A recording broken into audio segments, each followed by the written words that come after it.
Ya hay expertos, profesionales, multinacionales que ganan dinero mermando la capacidad atencional, porque la merma de la capacidad atencional se ha vuelto un negocio. Cobrar conciencia de lo que eres en un dado momento precisamente introduce un nuevo equilibrio entre pasado, presente y futuro, increíblemente más sano de lo que estamos acostumbrados a vivir. Nuestra cultura no nos entrena a desarrollar percepción. Me planteo desde un punto de vista puramente antropológico por qué es necesario para el ser humano ser también un ser humano religioso.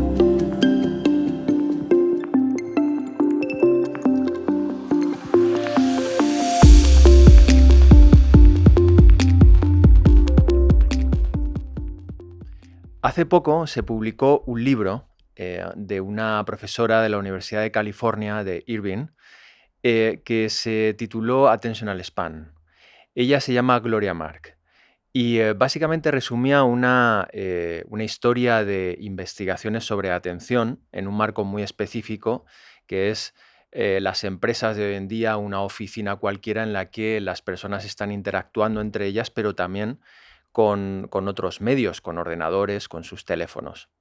En el 2004 pusieron en una empresa X muchas cámaras en una oficina y un ejército de becarios comenzaron a ver esas imágenes grabadas y determinaron cuánto tiempo una persona podía estar prestando atención en una tarea.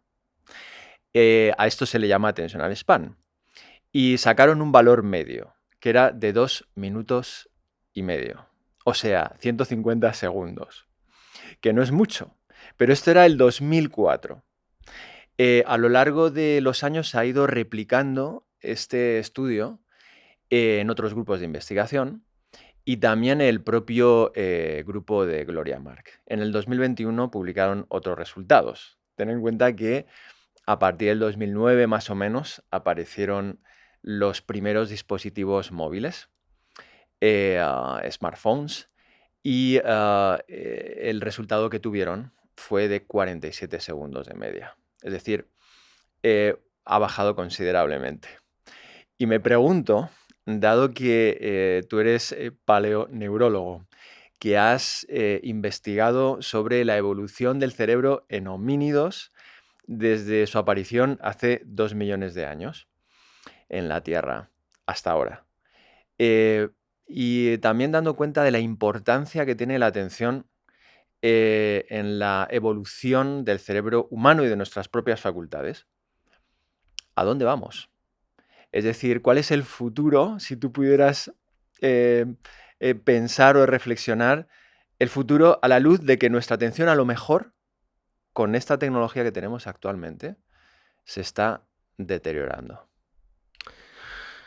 Sí, buena pregunta. Y desde luego la atención, entre las habilidades cognitivas que tenemos, podemos interpretarla como un factor limitante de las otras habilidades cognitivas, ¿no? En el sentido que muchas veces se habla, por ejemplo, de la inteligencia, la importancia de la inteligencia interpretada como la capacidad de integrar diferentes habilidades cognitivas, mentales que podemos tener. Pero claro, antes de llegar a esta coordinación entre estas habilidades, tenemos que ser capaces de sostener estas habilidades. Y ahí es donde está la atención.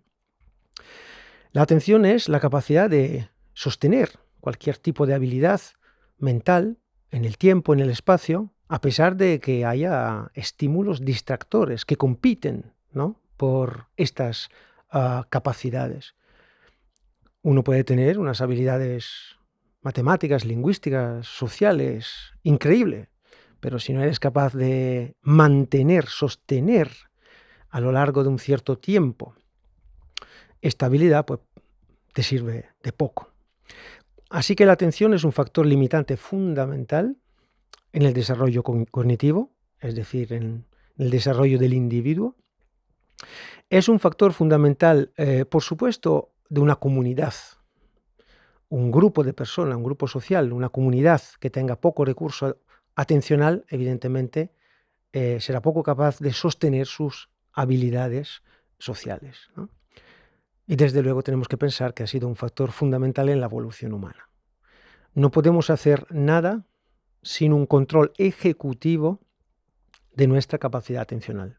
Sería imposible pensar un Homo sapiens con su complejidad social o con su complejidad tecnológica sin una atención que filtra la información y decide de forma intencional qué información tiene la prioridad, ¿no?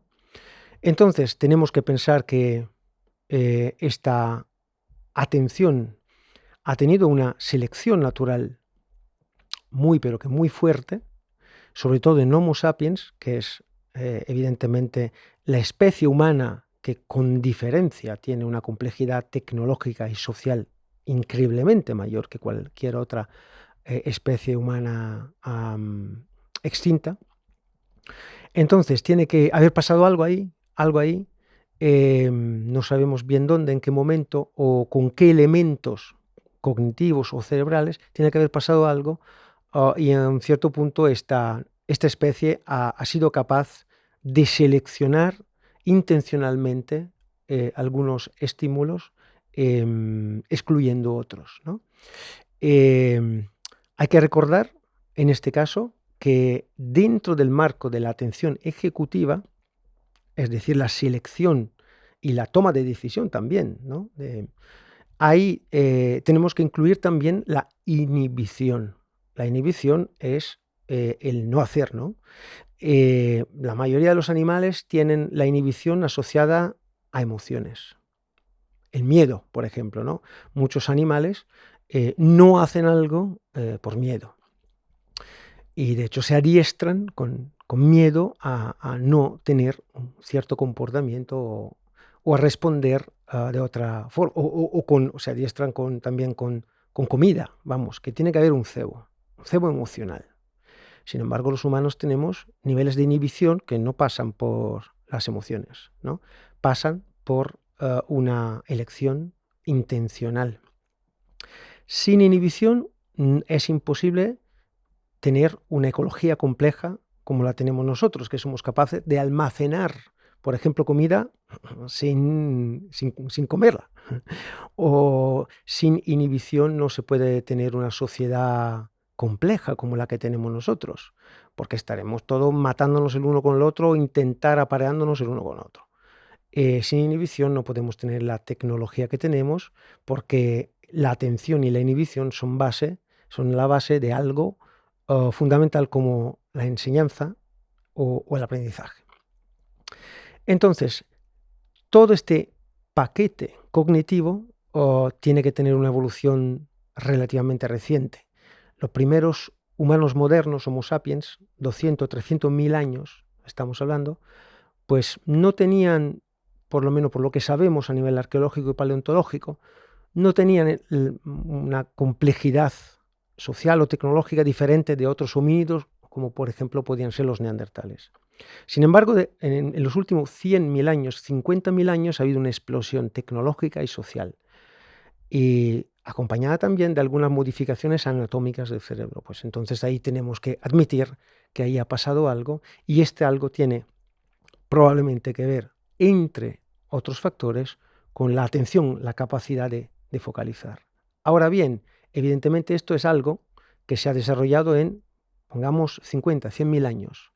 De repente, en los últimos 20 años, y solamente en una proporción relativamente pequeña de los humanos que ahora vivimos en este planeta, ha ocurrido un cambio sustancial, donde la tecnología está desequilibrando nuestra capacidad atencional. Probablemente al principio era un exceso, en el sentido que, pues nada, la complejidad tecnológica ya requería más atención de la que podemos realmente gestionar. En los últimos años, precisamente con Internet, smartphone y todas estas cosas, pues ya no es casualidad.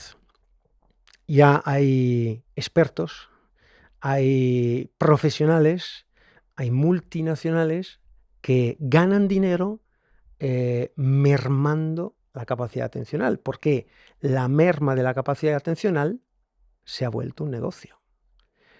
Una persona que no tenga capacidad atencional o tenga una escasa capacidad atencional, evidentemente es mucho más fácil de moldear sus necesidades, moldear sus comportamientos. Con lo cual, a estas alturas tenemos hordas de profesionales y muy buenos que todos los días están trabajando, intentando encontrar otras formas para cazar, literalmente, atrapar nuestra atención y mermarla. En un libro reciente, Joan Ari, El valor de la atención, él consigue hacer un listado de 12 factores que están seriamente creando problemas con nuestra capacidad atencional en nuestra sociedad, y realmente todos sabemos que estas cosas están pasando, pero realmente probablemente no sabemos, no nos damos cuenta con qué velocidad esto está ¿Y ocurriendo. hacia dónde van? O sea, si he entendido bien, la inteligencia es un factor limitante. Eso quiere decir que encauza las aguas del río, siendo las aguas las capacidades cognitivas. Por lo tanto, el desarrollo de la atención tiene que ver con el desarrollo de la inteligencia en cierto punto, porque cuando podemos focalizar en las aguas, de cierta manera podemos acrecentar esas facultades, por así decir. Ha sido algo importante en el desarrollo de los Homo sapiens y ha estado ligado también a la tecnología, es decir, que probablemente el hecho de que podamos tener esta capacidad atencional ha tenido que ser debido al uso intensivo de la tecnología, pero ahora estamos en un momento crucial en el que la tecnología está sirviendo para lo contrario, es decir, para mermar nuestra capacidad atencional. Y yo sé que es muy difícil predecir hacia dónde vamos a ir si esto sigue este curso. Pero me encantaría que pudiéramos reflexionar sobre esto, porque quizás es uno de los temas de más importancia social actualmente. Y además, dando cuenta de que tú estás afiliado a 2 centros muy interesantes. A un centro que está en Burgos, el CENIE, Centro de Investigación sobre la Evolución Humana, y otro centro aquí en Madrid, que es el CIEN y está básicamente vinculado al estudio de las enfermedades neurológicas. Entonces, estas 2 corrientes que tú estás investigando, es decir, la patología por un lado y la evolución, me hace pensar que a lo mejor puedes trazar un futuro inmediato acerca del ser humano y dónde nos va a llevar el uso intensivo de esta tecnología, con todo lo que hay por detrás. Es decir, el interés absoluto de que haya una merma de nuestra atención, también por el hecho de que estas grandes plataformas, estas grandes empresas ganan mucho dinero con la publicidad. Sí, digamos que a mí me interesa mucho cómo se entrelazan los aspectos cognitivos. A nivel, por un lado tienes la evolución y por el otro tienes la patología, porque al final la evolución lo que compra cuando la selección natural obra son paquetes de caracteres. Es difícil que la evolución compre un rasgo.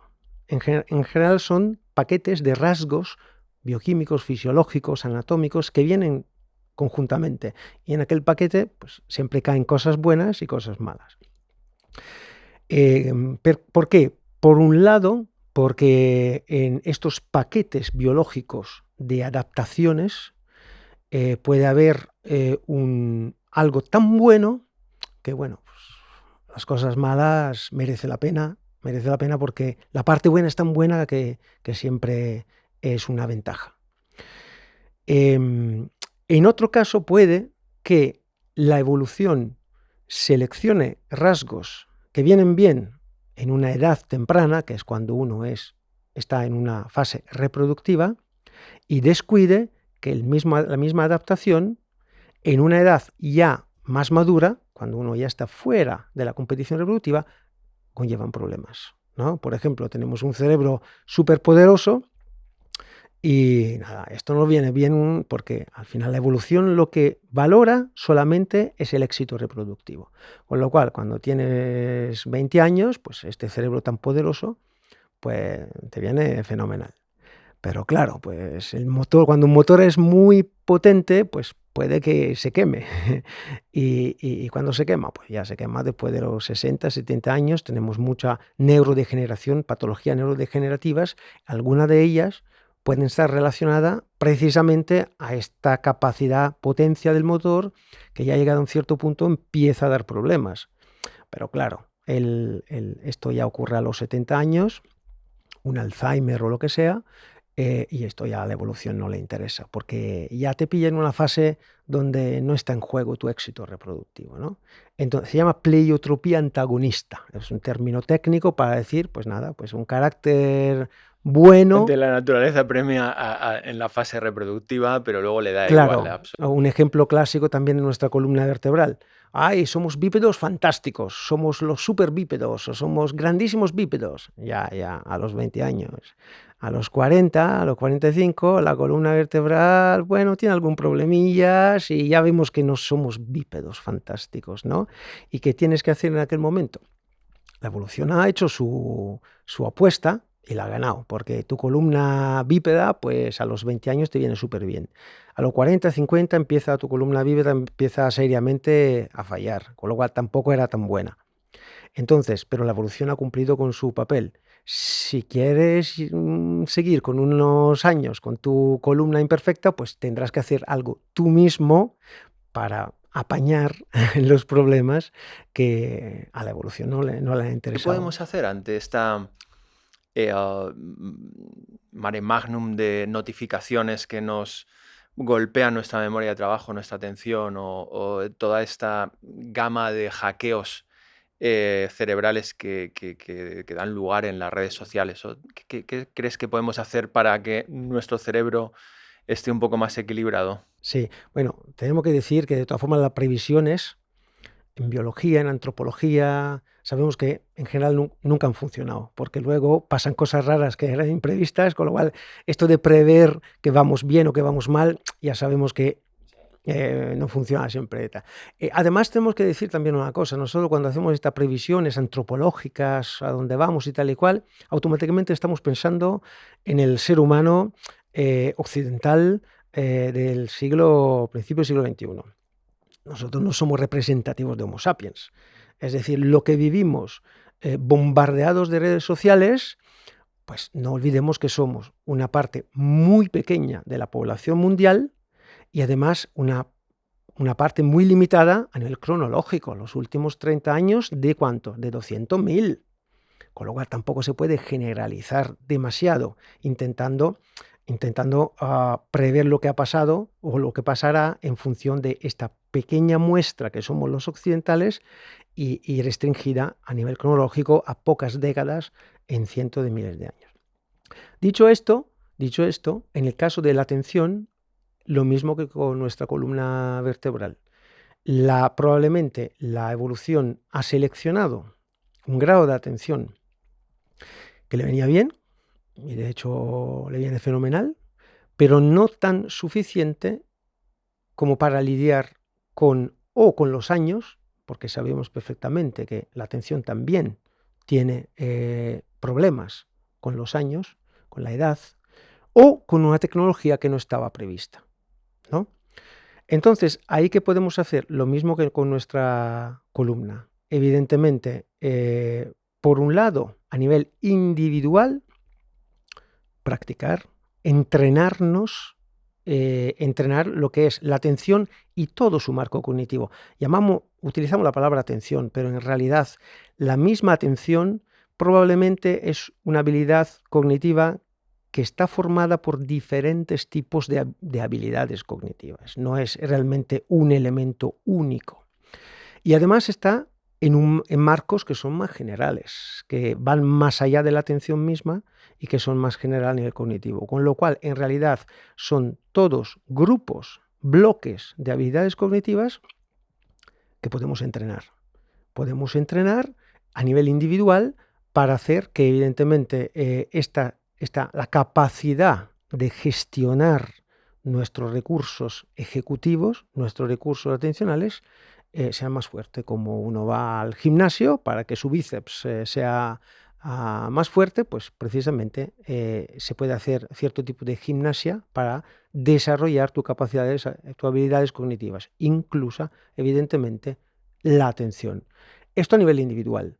Por ejemplo, Joan Ari en su libro dice que también siendo a estas alturas un ataque multinacional, la defensa individual es necesaria, pero no suficiente, con lo cual, por un lado, hay que llevar a cabo defensa personal, en el sentido de desarrollar tu propia atención, y por el otro, la comunidad, a nivel social, tiene que haber una respuesta social que de una forma u otra limita el efecto dañino de la merma de atención, ¿no? Pero al final es como hacemos con la columna, ¿no? Con nuestra columna vertebral. Un poco la sociedad reacciona y empieza a dibujar sillas ergonómicas y un poco el individuo hace un poquito de gimnasia para fortalecer los músculos de su evolución bípeda para que sean más funcionales en una edad tardía. Ahora bien, la cosa importante es reconocer que un cierto entrenamiento atencional, en mi opinión personal, es fundamental precisamente para saber cómo manejar esta tecnología, saber cómo exponerse a esta tecnología, saber cómo responder a esta tecnología, pero además de todo esto, siendo la atención tan fundamental en el desarrollo de nuestras habilidades cognitivas, pues más allá del problema que estamos teniendo a nivel tecnológico, pues yo creo que viene bien de toda forma curarse en salud y tener siempre un nivel de atención suficientemente entrenado como para que tu vida tenga un nivel de bienestar cognitivo, una salud mental y cognitiva decente. ¿Y por qué crees que la evolución le da igual, de alguna forma, em, que los individuos no sean, por así decir, felices o no tengan bienestar a partir de los años de reproducción? Precisamente porque probablemente en el equilibrio entre éxito reproductivo y satisfacción personal, pues eso, el éxito reproductivo pesa, la satisfacción personal pesa menos, y entonces nosotros nos hemos encontrado probablemente en una situación donde, por ejemplo, la gran capacidad de gestionar un mundo complejo a los 20 años, esto te da éxito reproductivo.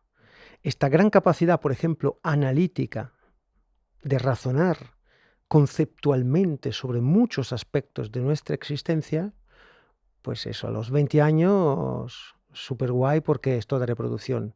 A los 40, a los 50, esta capacidad analítica empieza a ponerte enfrente a contradicciones, a dudas, a incertidumbres, a miedos, y ahí evidentemente tu éxito reproductivo ya, Sí, ha pasado. ha pasado o está pasando, sin embargo, tu capacidad intelectual, tu capacidad analítica está todavía en una condición muy próspera y empieza a enfrentarte a las dudas existenciales que todas las culturas, todas las sociedades humanas, desde que tenemos registro, han asociado al género humano, ¿no? El género humano, pero si lo podemos ver desde, pues eso, las tradiciones orientales, o los estoicos, o qué sé yo, Schopenhauer, pues el ser humano es un ser inteligente y triste. ¿Por qué? Porque se hace muchas preguntas y demasiada y espera encontrar respuestas. Y en este vagabundeo mental, ¿no?, que citan estas tradiciones, sobre todo la tradición oriental, también Schopenhauer, este constante cuestionamiento, también la idea de uno mismo, ideas que siempre son limitadas, este ir y venir de pensamientos, análisis de pasado, de futuro, toda esta corriente de pensamiento, em, aparece en el ser humano en algún momento. Y obviamente nos da una ventaja extraordinaria, que es la ventaja de proyectar en el futuro, de analizar cuestiones pasadas para poder idear nuevas formas de adaptación, ¿no? Pero tiene un contrapeso enorme, que es la gran actividad que tenemos que soportar. eh, Esta actividad que nos da sufrimiento, ¿no? Una vez más, y volviendo al tema de la tecnología, quizás ahora encima la imagen de nosotros mismos está siendo hackeada por el uso intensivo de la tecnología. Por ejemplo, jóvenes, y además yo conozco como a muchos jóvenes por estar en la Complu, y, y muchos de ellos tienen serios problemas de identidad, porque obviamente la creación de su identidad y de todo ese diálogo interno que todos tenemos, ellos lo han vivido en un entorno donde hay 1000 modelos a los que seguir. Y una persona en Instagram que cuelga fotos y a la que se quieren parecer, o la idea de éxito con la que son bombardeados, ¿no? durante todas las horas de todos los días. Em, ¿Cómo crees que, además del entrenamiento atencional, qué crees que podemos hacer para, de alguna forma, equilibrar esta gran capacidad que tenemos de pensar sobre nosotros, sobre el pasado, sobre el futuro, que también puede generar sufrimiento, como decía Schopenhauer? Bueno, yo llevo 20 y pico años, 25 años estudiando los lóbulos parietales del cerebro, que son unas regiones que están en la parte alta posterior del cerebro, que se ocupan de muchísimos tipos muchísimas funciones cognitivas. Entre estas funciones cognitivas está precisamente la capacidad de proyectar, o sea, integrar las informaciones del cuerpo, de tu propio cuerpo, con las informaciones de los ojos, de la visión. Con lo cual es un poquito, algunas regiones de estos lóbulos parietales son como un proyector, donde tu cuerpo se proyecta en un entorno. Un entorno físico, en el sentido que evidentemente estamos hablando de imaginación visual, por ejemplo, pero también una proyección cronológica, espacio-tiempo, ¿no? Mi cuerpo cuando yo era un niño era diferente, pero soy yo. En un espacio mnemónico, mi cuerpo se mueve entre recuerdos. Incluso en un espacio social, mi cuerpo se mueve entre otros cuerpos, ¿no? Entonces, estas regiones cumplen un papel, os podéis imaginar, fundamental, no solamente para tener esta proyección somática y visual funcional al movimiento, sino, no, estamos hablando de una proyección, con lo cual, por un lado, es una proyección necesaria a cualquier tipo de previsión o recuerdo, imágenes del pasado o imágenes del futuro. Que parece una cosa distinta, ¿no? Mencionar el recuerdo o una previsión, parecen cosas distintas y no, son lo mismo. En el caso del recuerdo son imágenes, y en el caso de las previsiones son imágenes, con lo cual es el mismo tipo de materia. Imágenes que no existen. Por un lado, y al mismo tiempo todo lo que tiene que ver con la conciencia, porque estamos hablando de tu historia, tu personaje, tu película, ¿no? Nosotros al final nuestro ego no es nada más que un personaje del presente colocado dentro de una historia mucho más amplia, mucho más larga, que incluye todas las imágenes del pasado y todas las imágenes del futuro, ¿no? Este personaje soy yo, ¿no? Entonces, claro, En el momento que para hacer todo esto, para alcanzar una complejidad de esta historia, pues se tiene que alcanzar evidentemente una complejidad de integración de este tipo de información somática, información visual, memoria, capacidad de gestionar esta información offline. Offline quiere decir que ya el estímulo no existe, no existe ninguna manzana, pero yo estoy pensando en una manzana, ¿no? Entonces, toda esta capacidad offline es probable que sea una capacidad asociada a la evolución de nuestra especie Homo sapiens. Es difícil pensar que otros homínidos, otros humanos extintos, pues puedan haber tenido la capacidad de proyección que tenemos nosotros a dos niveles, tanto de imágenes como palabras, ¿no? Son, al final, cuando decimos estoy pensando en algo, ¿en qué estás pensando? Pues nos referimos siempre a o imágenes, una escena, o palabras, un monólogo interno. Entonces es probable que nosotros hayamos desarrollado una capacidad, una complejidad de proyectar asombrosa. Asombrosa a nivel de extensión cronológica y a nivel de complejidad analítica, tanto a nivel de imágenes como a nivel de palabras. Esto ha sido el superpoder. Esto ha sido el superpoder que la evolución ha dicho, wow, increíble, esto va a aumentar el éxito reproductivo de una forma brutal. El mismo superpoder a los 40 años ha empezado a acumular demasiadas imágenes, demasiadas palabras. El momento presente ya empieza a desaparecer porque el pasado y el futuro, que no existen, pero se ha hecho tan grande, que al final aplastan este momentucho presente que hecho de percepción, ¿no? Entonces, claro, si esto es verdad, y esto, fíjate que lo notamos en el registro arqueológico y paleontológico. O sea, a los 50, 100.000 años, los humanos modernos, Homo sapiens, presenta a la vez lóbulos parietales muy grandes y muy complejos, mucho más que cualquier otro primate no humano, e incluso probablemente mucho más de sus primos extintos, y al mismo tiempo empiezan a aparecer toda una serie de evidencias arqueológicas, que sea arte, capacidad gráfica, ornamentos, complejidad social, una serie de evidencias que sugieren que efectivamente ahí se está acumulando complejidad de la historia personal y grupal de Homo sapiens.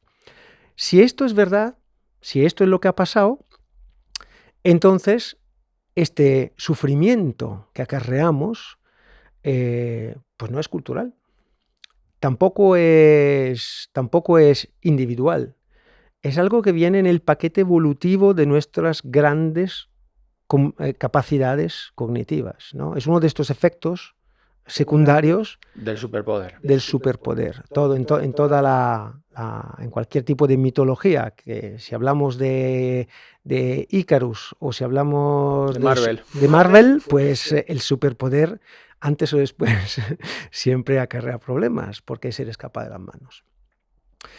Y quien vuela muy alto puede caer muy lejos. Entonces, en el momento que perfilamos este marco evolutivo de la capacidad de proyectar pasado y futuro, que generan un vagabundeo mental, y en el momento que descubrimos que al final todas las sociedades humanas siempre han detectado el mismo tipo de sufrimiento existencial, pues podemos empezar a pensar, pues eso, que esta pandemia de estrés y de ansiedad no sea algo estrictamente asociado a nuestra tecnología o nuestro momento histórico, sino sea, como se dice en etología humana, un universal programado filogenéticamente de nuestra especie. Ahí es nuevamente donde tenemos que decir la evolución ha hecho su trabajo y lo ha hecho súper bien, porque quería solo potenciar nuestra capacidad reproductiva, nuestra felicidad a los 50 años o a los 40 o antes tampoco le interesa, y entonces soy yo que me tengo que encargar de ello si quiero vivir bien. Antes decías una cosa muy interesante acerca de que cargamos mucho el motor de un coche hasta que lo gripamos, ¿no? Y justamente esas zonas parietales, por ejemplo, precúneo, que está muy relacionado pues, con el procesamiento visoespacial, pero también con el yo, con la imagen que uno tiene de sí mismo de manera consciente. Es una de las partes que más se deteriora en los primeros momentos de la enfermedad de Alzheimer. Y en principio se cree que esta zona requiere de muchos recursos energéticos. O sea, el metabolismo tiene que ser la hostia en esa zona para mantenerla con vida, ¿no? Y es la primera que se empieza a deteriorar. Sí, digamos que la enfermedad de Alzheimer tampoco es una enfermedad clara, en el sentido que hay diferentes tipos de progresión de la enfermedad, diferentes tipos de orígenes, incluso a nivel biológico, ¿no? Con lo cual no queda tan claro y seguramente no es una enfermedad homogénea. Dicho esto, hay que decir que en algunos casos, las zonas parietales sufren daños estructurales por la enfermedad de Alzheimer, o en otros casos no. Pero en prácticamente casi todos los casos sí que se puede decir que en las zonas parietales profundas es donde se detectan problemas metabólicos mucho tiempo antes de que empiecen los problemas estructurales. Es decir, antes de empezarse a agujerear el cerebro, que es el problema estructural, Hay el problemas de daño, abastecimiento de gasolina. claro, a principio se nota un problema metabólico, ¿no? Metabólico de gestión de la energía precisamente donde en las profundidades de las zonas, de las regiones parietales, que mira tú por dónde, son las que tenemos macroscópicamente evolucionada precisamente Homo sapiens, y lo digo porque el Alzheimer ya se sabe que está asociado muchísimo a nuestra especie, en otra especie no se sabe, hay algunos rasgos, pero nunca en combinación como lo tenemos nosotros, en fin, es una enfermedad nuestra. Y empieza con daños que están en esta zona que tenemos muy desarrollada, que siendo tan desarrollada incluso a nivel de volumen, pues fíjate tú por dónde es la zona donde más se acumula calor en nuestro cerebro. Y se sabe que nuestro cerebro el calor no lo lleva muy bien. También es una zona donde hay muchos problemas vasculares. No hay un riego muy claro, porque está justo en una zona de frontera entre dos distritos vasculares distintos. Con lo cual es como la clásica zona entre dos administraciones y ninguna de las dos se mete. En fin, hay muchos datos biológicos, anatómicos, fisiológicos que dejan sospechar que ahí pasa algo. No estamos diciendo que puede que sea la causa de la neurodegeneración, pero probablemente haya pasado algo que ha empeorado la situación, en el sentido que puede que haya aumentado cierta vulnerabilidad a cierto proceso de neurodegeneración. Y Emiliano Brunner, como individuo en este espacio-tiempo, sabiendo tanto como sabe de la evolución y de su capacidad de generar cambios maravillosos, pero teniendo en cuenta sobre todo la reproducción, ahora Emiliano, ¿cómo se cuida? ¿Qué hace para mantener equilibrada esas zonas parietales y también su atención? Bueno, evidentemente factores tan importantes y tan complejos. Hay que trabajar en diferentes frentes, a nivel de diferentes frentes, porque evidentemente no se habla de un factor sencillo.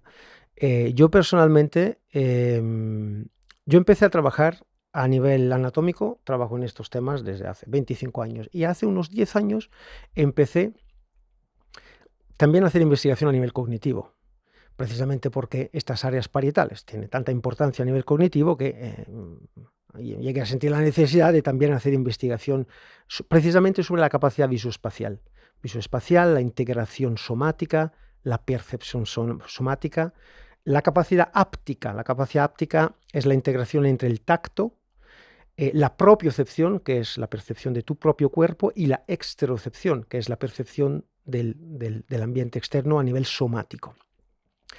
Empecé hace 10 años a hacer investigación sobre ese tema y claro, ahí descubrí todo este mundillo de la percepción, ¿no? Y me fascinó, me pareció increíble cuánto poco sabemos precisamente de nuestro cuerpo y de la capacidad sensorial, perceptiva, somática de nuestro cuerpo. Así fue que empecé leyendo literatura científica, descubriendo pequeñas cositas, empecé a experimentar conmigo mismo. Empecé a pensar, bueno, pero entonces si mientras que me ducho, a ver si consigo percibir el agua, el calor, la diferencia de temperatura, el flujo del agua en el cuerpo y tal igual. Y si mientras voy andando al trabajo, pues igual puedo distinguir la sensación de los músculos o la diferencia en el suelo O sea, que estoy en vez de pisando, estar pensando en cualquier otra cosa, entiendo. en lugar de estar pensando a un problema que he tenido ayer o un problema que voy a tener mañana. Entonces empecé o la percepción del espacio, cómo percibo este espacio, cómo mi cerebro interpreta la distribución del espacio. Bueno, empecé a hacer pequeños juegos psíquicos y somáticos, y me gustó mucho, la verdad. Y 4 o 5 años, después de 4 o 5 años, pues descubrí que esto ya se había inventado. Se llamaba meditación mindfulness. Y había libros y había cursos para poder hacerlo ya de forma guiada y no tener yo que improvisar, teniendo que experimentar 2000 años antes de descubrir muchas cosas, ¿no? Y sí que fue aquel momento que fue mi primer despertar, en el sentido de darme cuenta que existía todo esto, que existía la meditación mindfulness, que era precisamente un entrenamiento atencional y somatosensorial finalizado a desarrollar estas habilidades cognitivas que tenemos tan abandonados, ¿no? Y al mismo tiempo, no solamente con el objetivo de descubrir, de explorarte a ti mismo, experimentar con tu propio cuerpo como laboratorio, y mientras tanto desarrollar capacidades, habilidades cognitivas, pero esto incluso pues proporcionaba un aumento considerable de bienestar. Precisamente porque, volviendo al cuerpo, volviendo a la percepción, empezaban a reducirse todas aquellas proyecciones virtuales de fantasía, de pasado, de futuro, de problemas, de miedo, de inseguridad, de bla, bla, bla. Y lo que cobrar conciencia de lo que eres en un dado momento precisamente introduce un nuevo equilibrio entre pasado, presente y futuro, increíblemente más sano de lo que estamos acostumbrados a vivir. Tiene mucho sentido. O sea que para regular toda esa corriente virtual de pensamientos, em, la clave es volver al cuerpo. Y en ese volver al cuerpo, generar un presente un poquito más amplio, más rico, digamos, más profundo en percepciones. Claro, primero hay que limpiar nuestras entradas perceptivas, porque tenemos la percepción un pelín atascada. Probablemente siempre lo hemos tenido, en el sentido que cuando hemos empezado como Homo sapiens a dar importancia a la esfera conceptual, evidentemente hemos quitado importancia a la percepción. Así que nuestra cultura no nos entrena a desarrollar percepción. Nuestra cultura nos entrena a desarrollar imágenes, nuestra cultura nos entrena a desarrollar palabras, y somos buenísimos. Somos los magos de las palabras y de las imágenes. Pero nuestra cultura no nos entrena a desarrollar percepción, cualquier tipo de percepción. Entonces, primero, limpiar nuestras entradas perceptivas, porque la tenemos atascada. Cuando no se usa un elemento sensorial, se cubre de polvo. Con lo cual, primero, limpiarla. Segundo, desarrollar habilidades que nunca nos hemos puesto a desarrollar. Y esto es importante reconocer, que aparte que ya hoy en día sabemos que el cerebro tiene una plasticidad increíble y sigue teniéndola a lo largo de toda la vida. Pero sobre todo, fíjate tú por dónde, los parietales son precisamente es una parte de la corteza, una de las regiones corticales más plástica que tenemos. Con lo cual, precisamente, jugando con esta plasticidad, pues nada, desarrollar estas habilidades que no hemos aprendido a desarrollar. Cada uno de nosotros tendrá en este sentido una potencialidad diferente. A alguien se le va a dar mejor y a otro se le va a dar peor. Si empiezas a hacer esto a los 20 años, no será lo mismo que si empiezas a hacer esto a los 60, evidentemente, pero cada uno en su medida siempre será capaz de mejorar su desarrollo. Y su mejoría de calidad de vida será proporcional a este desarrollo. Entonces, claro, una vez limpiado la capacidad perceptiva, luego desarrollada la capacidad perceptiva, pues hay también que aprender a usarla. ¿Y a usarla qué quiere decir? Pues a usarla quiere decir integrarla en tu vida. Integrarla en tu vida quiere decir que más allá de la práctica, más allá del entrenamiento del gimnasio, luego cuando sales del gimnasio, pues tienes que descubrir nuevas formas de integrar esta habilidad perceptiva en tu vida cotidiana. Por un lado, siendo algo muy difícil, muy lento, es un reto muy duro, pero al mismo tiempo es un reto muy chulo. Realmente es algo que pues motiva y anima mucho poder descubrir tanto, experimentar tanto con tu propio cuerpo y con tus propios recursos cognitivos. Hay un autor que hace poco ha publicado un libro que se llama Brain Energy, que resumiendo muchísimo y por lo tanto siendo demasiado simplista, viene a hablar de que muchas de los trastornos mentales de nuestra época, trastornos de ansiedad, afectivos, lo que fuera, podrían tener una causa metabólica. O sea, digamos, el sistema de gasolina del cuerpo, en particular en el cerebro gasta muchísima más energía que otra parte del cuerpo, de alguna forma se va deteriorando.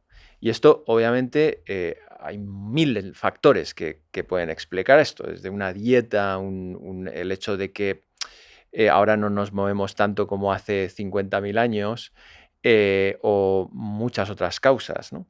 Y que al fin y al cabo, cuando el cerebro va teniendo cada vez menos energía disponible, pues se va deteriorando, porque de repente el sistema de recogida de basuras deja de funcionar o lo que fuera, ¿no? Entonces, desde esta perspectiva, ¿tú crees que el hecho de practicar como tú lo haces, es decir, práctica de mindfulness en la que uno puede llevar la atención a la percepción mientras está andando por la calle o en su casa, puede tener algún impacto en metabólico?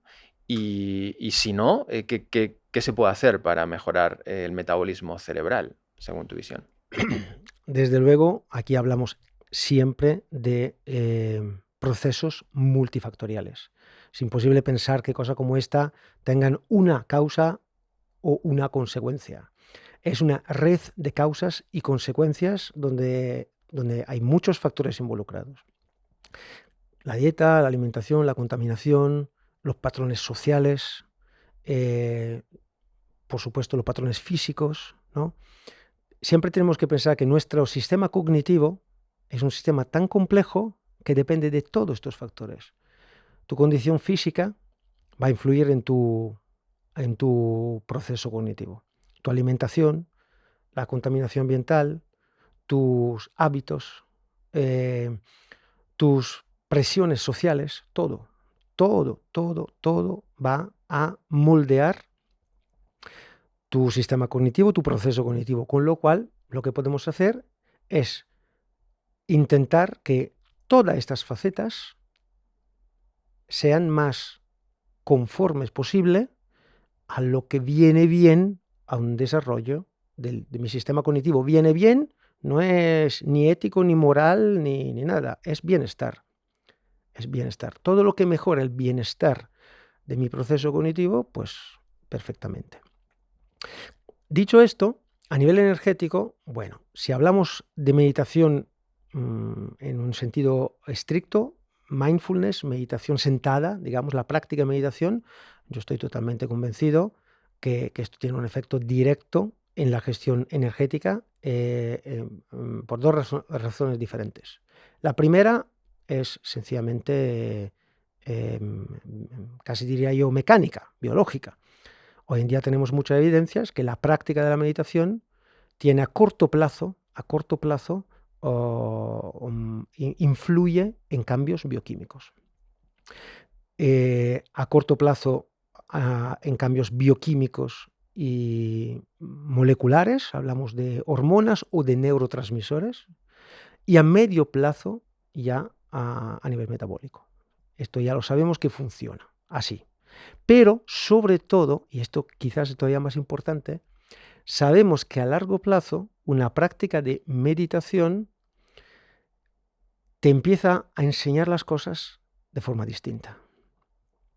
Con lo cual, lo más probable es que una práctica de meditación, aparte del chute molecular del momento, poco a poco te lleve a cambiar tu estilo de vida. Y es aquel cambio en el estilo de vida consecuente a la diferente perspectiva que te da la meditación, aquel cambio de estilo de vida sí que tiene una repercusión muy fuerte en tu ecología. Tenemos que recordar que la palabra ecología quiere decir solamente cómo un individuo se posiciona dentro de los flujos energéticos de su ambiente. La red energética de un ecosistema es su proceso, su ecología, su organización ecológica. Así como la ecología de un individuo, cómo este individuo se posiciona en los flujos energéticos de su propio ambiente.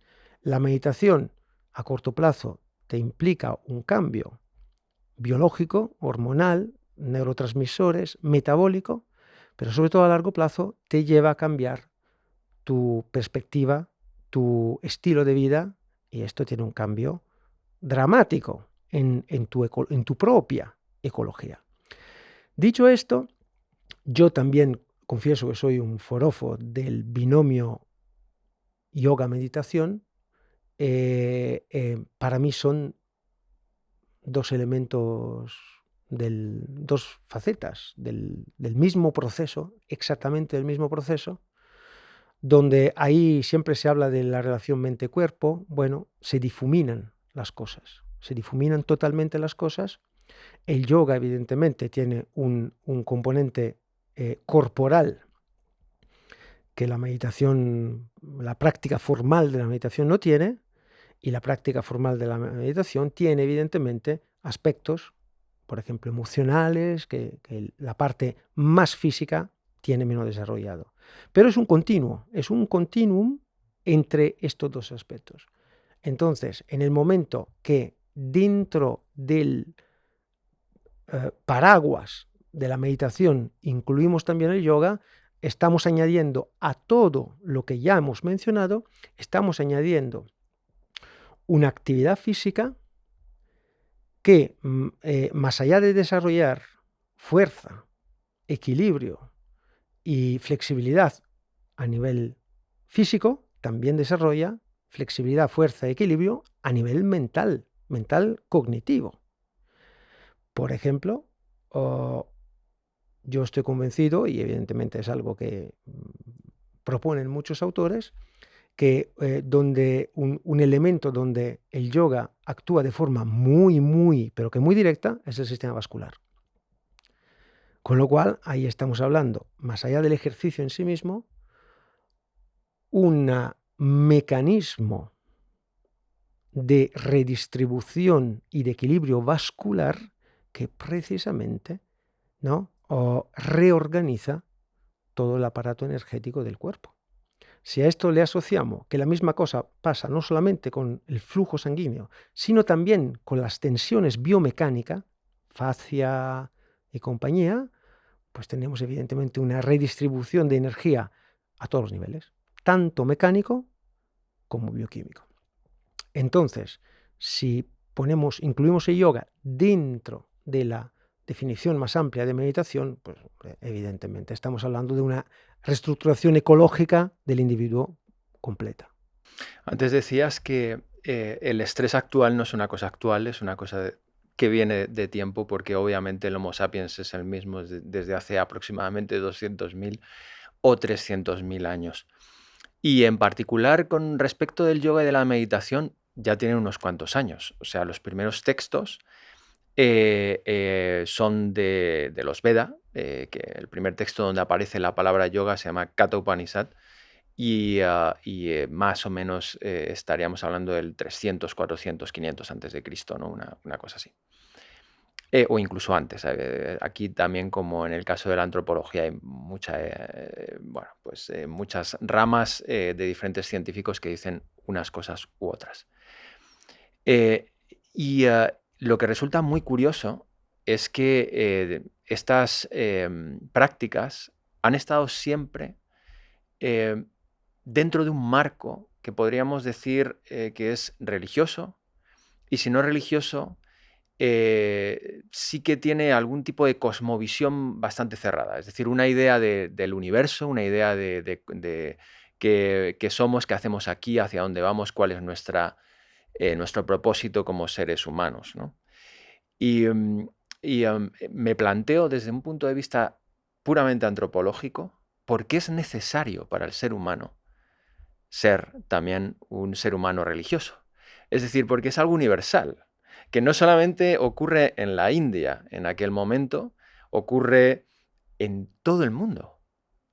¿Qué puedes decir? Bueno, pues esto da para mucho. Antes que nada, yo creo que es importantísimo separar espiritualidad y religión. Lo mismo que hay que separar ideología y política, ¿no? Es decir, pues la espiritualidad es aquella necesidad, la exploración individual hacia algo que, bueno, que no se puede abarcar con nuestra capacidad conceptual, ¿no? Sin embargo, la religión ya no es individual, es grupal. Y ya no hablamos de exploración, sino de encauzar reglas funcionales al grupo, ¿no?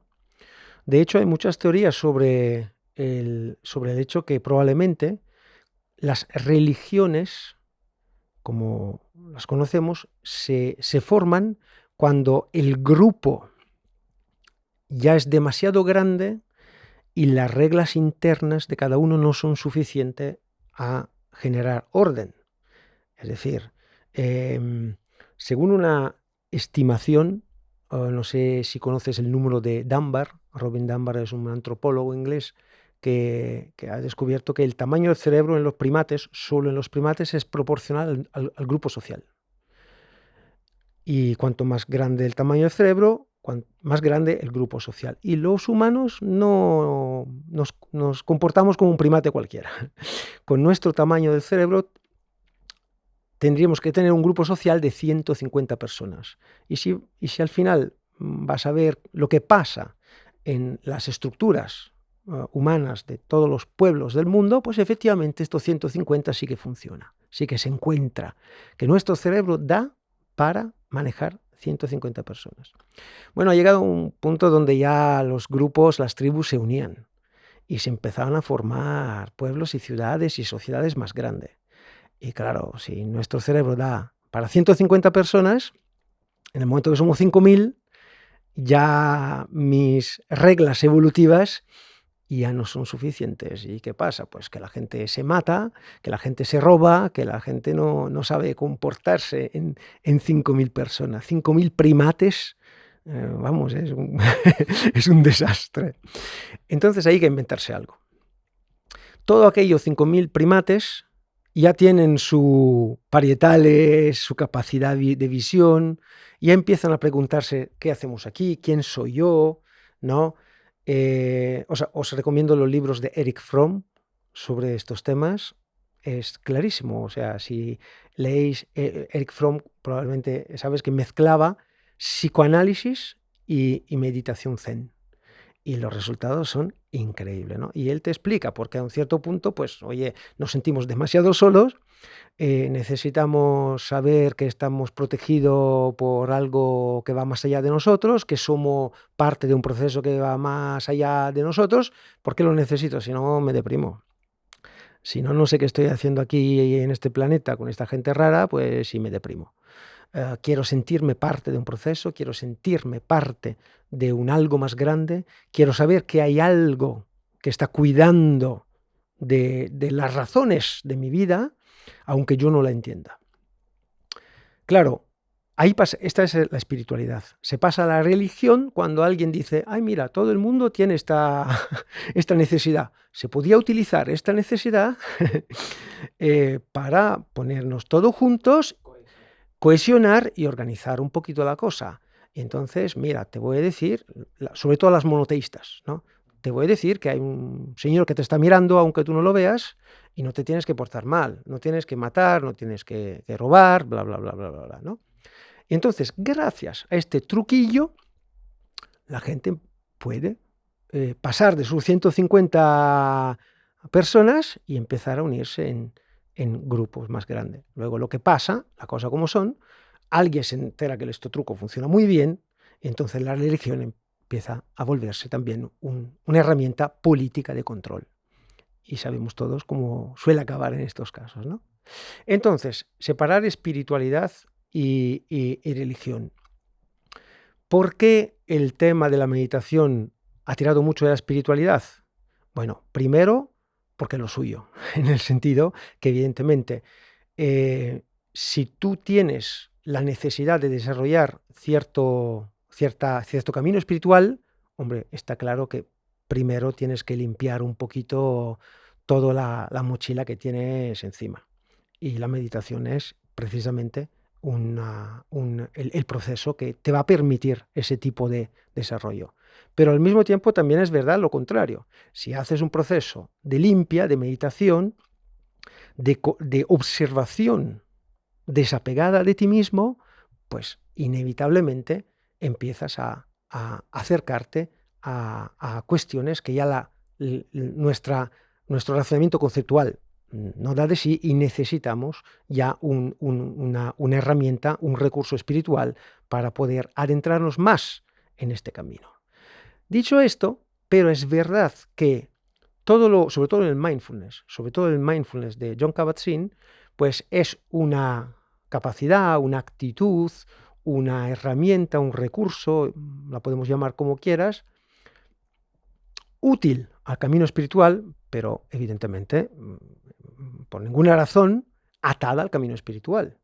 De hecho, muchísimas personas utilizan ese tipo de perspectiva no solamente como práctica formal para entrenar su habilidad cognitiva, sino también como guía para moldear su estilo de vida, independientemente, de forma totalmente independiente de lo que puede ser luego el camino espiritual o no. Yo, de hecho, sospecho, y aquí sería interesante abrir un debate con gente más competente que yo, evidentemente, sospecho que si bien el mundo espiritual haya sido el que más ha avanzado sobre los contenidos, las técnicas, los conceptos asociados a la meditación, pero probablemente hay todo un mundo no espiritual que desde siempre, en los últimos 100.000 años, ha llevado a cabo el mismo tipo de camino, pero sin acoplar esto con un camino espiritual. Y, por supuesto, por esta razón, sin entrar en un contexto de desarrollo religioso, espiritual, dogmático, etc. Es decir, si bien tenemos que reconocer, en el caso del budismo está claro, ¿no? O sea, la tradición filosófica que más ha aportado a la meditación ha sido el budismo. Yo creo que esto está bastante claro. Aportado quiere decir que ha llevado a cabo una indagación histórica milenaria.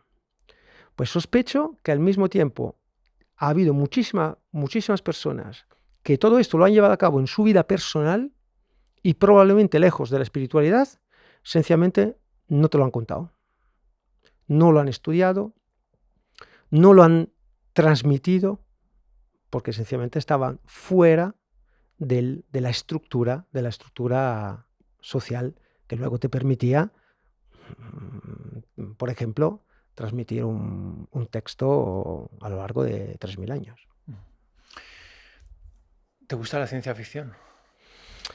Relativamente, porque si es buena, sí. ¿Quieres que hagamos un poco de ciencia ficción? Un poquito.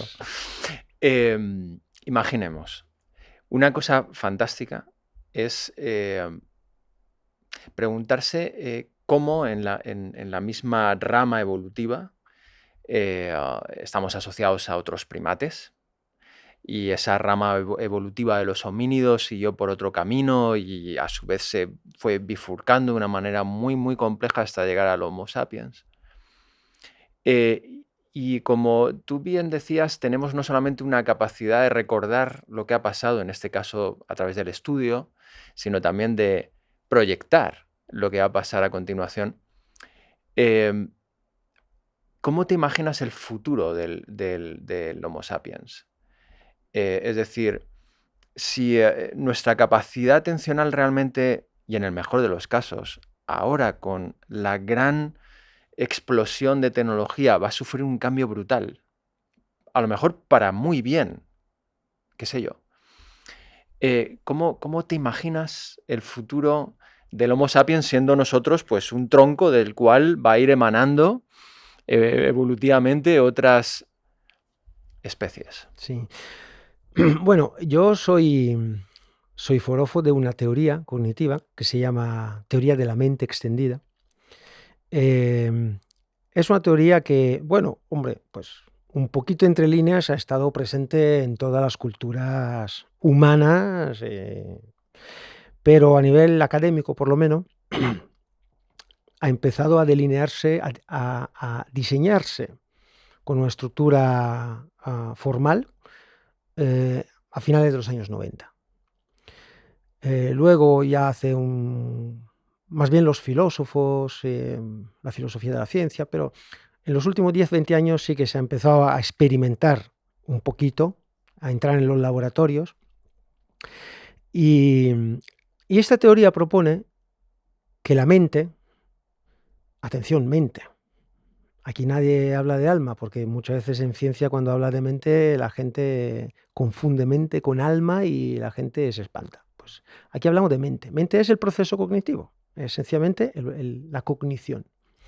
Entonces, siempre se ha pensado que la mente es un producto del cerebro, ¿no? Como si fuera algo que el cerebro suda mente. Exputa. Efectivamente. Pues no, la teoría de la mente extendida propone que la mente, la mente como nosotros la podemos entender, no es un producto, sino un proceso, y es el proceso que surge en la interacción entre cerebro, cuerpo y ambiente. Cerebro, cuerpo y ambiente generan un flujo de información. Este flujo de información es un proceso que llamamos mente o proceso cognitivo. Entonces, esto claro es muy difícil de testar a nivel experimental, pues está mucha gente metido en ello y hay muchas cuestiones filosóficas, epistemológicas y por supuesto pues eso, experimentales y biológicas, y estamos en ello. Si esta teoría está en lo cierto, pues tenemos que cambiar mucha perspectiva. Entonces, la tecnología, por ejemplo, ya no es un producto de nuestro cerebro, no, es parte de nuestro sistema cognitivo, ¿no? Tiene que cambiar un poquito todo. Por ejemplo, siempre se ha hablado mente y cuerpo como dualismo, ¿no? Entonces, mente y cerebro como dos cosas, mente y cuerpo como dos cosas separadas o son la misma. Pues en el caso de la mente extendida es una tercera opción. Es que el cuerpo es parte integrante de la mente, con lo cual cambia mucho todo el debate filosófico y científico. Entonces, en este caso, el cuerpo es parte del sistema cognitivo, la tecnología es parte del sistema cognitivo. Y efectivamente, antes se decía que el cerebro era como un ordenador, ¿no? Pues sigue siendo así, sigue siendo un ordenador. Lo que pasa es que este ordenador ya no funciona por sí solo, como funcionaban los ordenadores de los años 90, que lo que estaba en la caja era suficiente. No, hoy en día los ordenadores necesitan periféricas, necesitan discos de almacenamiento externo porque la información ya va y viene, necesitan servidores que están por el otro lado del océano porque las aplicaciones tiran de allí. Entonces, ¿qué hacen nuestros ordenadores? Nuestros ordenadores delegan funciones informáticas en este caso y electrónicas a elementos externos al ordenador mismo. Pues lo mismo es lo que hacemos nosotros. Probablemente el proceso cognitivo, tenemos un cerebro que es como un microprocesador, pero que por sí solo no hace mucho. Utiliza el cuerpo como interfaz activa con el medio ambiente y delega funciones cognitivas a elementos periféricos, extrasomáticos que están fuera. Con lo cual, el proceso cognitivo no se puede entender sin todos estos elementos, ¿no? De aquí a la evolución. Si esto es verdad, podemos proponer, y yo de hecho lo he propuesto como hipótesis en muchos de mis artículos, que a un cierto punto hemos evolucionado como Homo sapiens una capacidad protésica. ¿Qué quiere decir? Precisamente, como siempre, a causa de una mejoría del éxito reproductivo, hemos mejorado la capacidad de engancharnos a elementos externos, ¿no? Hemos mejorado la capacidad. De hecho, cuando utilizamos una tecnología, hoy en día sabemos que incluso si tú coges algo, una herramienta con tu mano, todo el cuerpo sufre un reajuste, todo el cuerpo, no solo la mano. Y este reajuste integra la herramienta en el esquema del cuerpo. Músculos, tendones, propiocepción y todas estas cosas. Acto seguido, el cerebro incluye la herramienta en sus esquemas del cuerpo neuronales.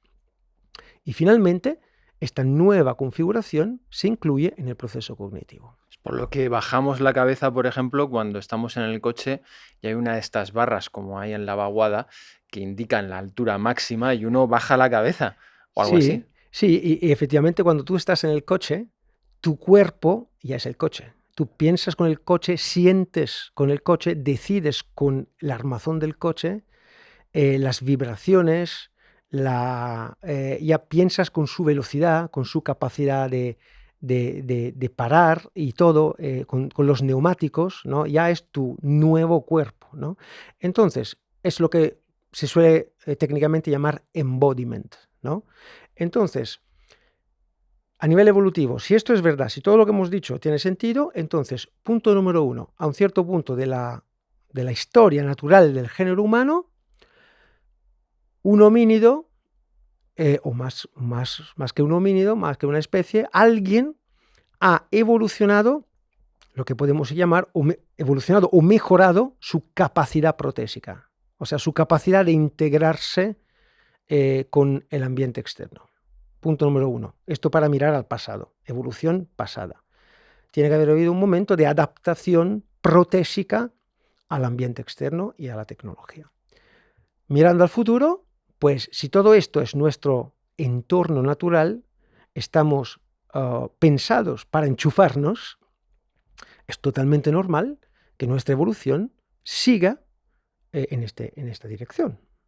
En el sentido que, además, la evolución biológica sabemos que es muy lenta, o sea, es no solamente muy lenta en los tiempos, sino que además para que se dé una evolución biológica, genética, tiene que haber un cambio genético tan bueno que se distribuye en toda la población. Esto suele pasar en poblaciones pequeñas. Esto suele pasar en poblaciones, cuanto más pequeña la población, más probable es que un cambio bueno se transmita. Nosotros somos monos, 7.000 millones de monos en todo el planeta. Dudo que haya un cambio genético tan bueno que en este momento pueda cambiar la estructura genética de la especie. Entonces, ¿dónde vamos a cambiar? Bueno, a no ser que sea tan bueno que otros no puedan reproducirse. O es más, en este caso sería mucho más probable que a un cierto punto pasa algo de un desastre y de 7.000 millones no, bajamos a 200 y ahí se crea un cuello de botella y ahí hay material para plasmar nuevos genomas. En fin, no, lo que más probable es que nosotros sigamos esta integración cerebro, cuerpo, ambiente, cerebro, cuerpo, tecnología, mejorando todo el funcionamiento de este circuito. A mí me gusta mucho la famosa teoría Gaia de James Lovelock, que es una analogía, o sea, el planeta como animal, en el sentido que el planeta tiene una serie de órganos y tejidos que trabajan su metabolismo para mantenerlo lejos del equilibrio final de la muerte, ¿no? Con lo cual hay flujos de energías que se mantienen gracias a tejidos y a órganos. Estos tejidos y órganos son los ecosistemas, las especies. Entonces, en ese caso, también los humanos somos celulitas, cada uno de nosotros. Nos sentimos individuos, pero en realidad somos células. Somos células, en nuestro caso se puede hacer una analogía con el sistema nervioso, ¿no? Quizás somos el sistema nervioso del planeta porque somos las células que transmiten información rápidamente.